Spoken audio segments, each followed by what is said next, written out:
Beep, beep, beep, beep, beep, beep, beep, beep, beep. I've got bloody frog in my throat today. What's the matter with me? I don't know. How are you? All right?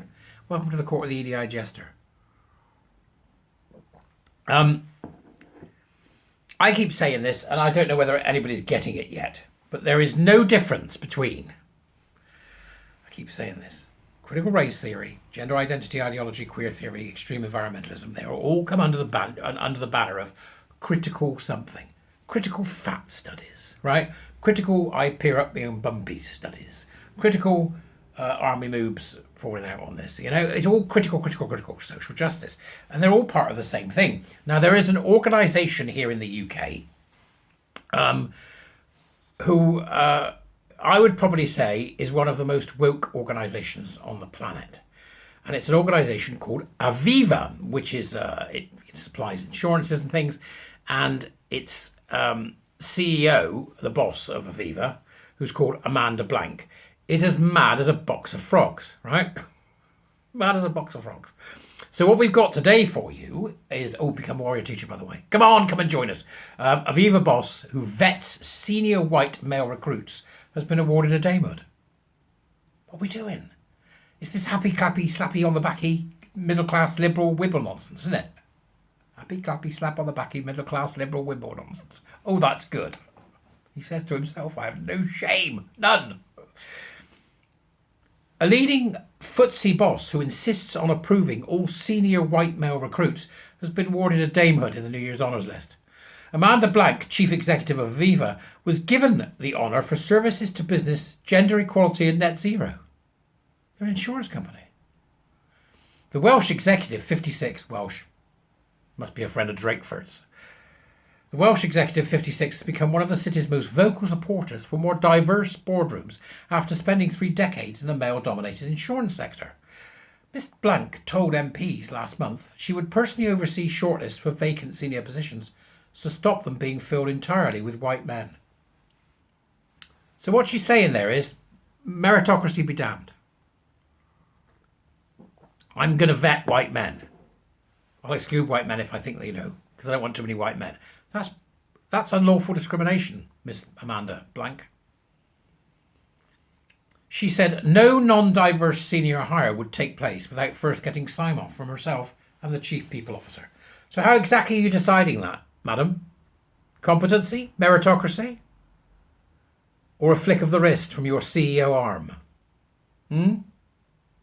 The move was designed to promote diversity and ensure Aviva's recruitment was not just a phone call to a mate saying, would you like a job, pop up and we'll fix it up for you, she said. Rubbish. It's exactly how Aviva worked in the past.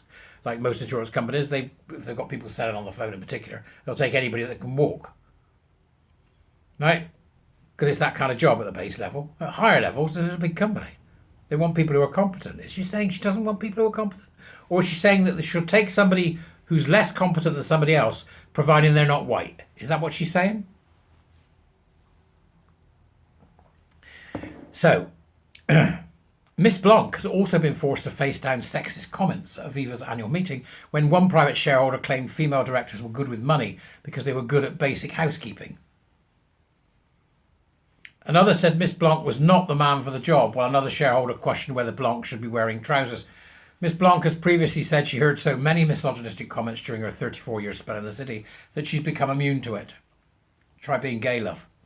Born and bred in a former mining community in the Rhondda Valley, Miss Blanc is known as a formidable executive and one of the few Aviva leaders of the past decade to boost the insurers' flagging fortunes. This is a woman doing a good job, right? How has she got herself caught up in this? She was the first FTSE 100 executive to quit corporate membership of the CBI when the sexual assault scandal broke earlier this year, while many of her peers remained silent. Her move helped trigger a wave of other resignations and major reform at the Business Lobby Group. That's the CBI, yeah. At Aviva, she has put the insurer on a steadier footing, seeing off hedge fund activists and growing the company's share price. Also knighted in the New Year's Honours list is Stephen Hester, the former RBS chief, who led the bank during the aftermath of the financial crisis. But the problem is this, you see, underneath all this good work is wokery. Underneath all this good work is wokery, because that's what they do. Okay? This is one example of what looks to be a good thing. And I think I think that she's obviously done some great work, Amanda, in the past, and is still doing some great work, and that may be what the damehood is for. But if she's vetting for white people, then that's racism, madam. I don't care which way you cut it. You should explain yourself, I think, to the public, because you're big. You're massive. You recruit a lot of people. So anyway, I found some Aviva employees and had a chat with them. That was fun. They're as woke as can be. It's trans this and gender that, and it's all the usual cobblers. I think they're Stonewall wallers as well. But they get all sorts of crap by email. Most of them just ignore it. They don't care, do they? So they really are, despite everything. If they're doing well, it's only a matter of time, I would say. Now, Amanda may be smart enough to walk that line between we're going to do this, but we're not going to do that. And I imagine she probably is, because it sounds like she's quite a smart woman in that way. But it's a worry, because this is going to happen to other businesses. There's been what they're doing in Manchester with that external group that they're sending around to small businesses to get them to implement woke policies, where they tie it into their procurement process and that type of thing, so that they can't get any work if they don't agree to Stonewall's demands for trans this and trans that and gender this and gender that. The absolute lunacy of it always spreading right down to the base level. So, I mean, you must have examples of this, I know. Organisations that are doing it. Organisations that are supporting stuff that they don't understand, that are supporting an ideology and a belief system that is a danger to children, women and gay people. They don't get it. They still don't get it. And the public still don't. It's 2024, folks, and we're off. But you've got to stop being deluded about how many people know about this. Because it's like minute. Until we get the message out there in full that we need to change things and we need to change things quickly, the public are going to stay ignorant about it, because nobody's going to spend the sort of money that's required to get the message out there. I've said it before and I'll say it again.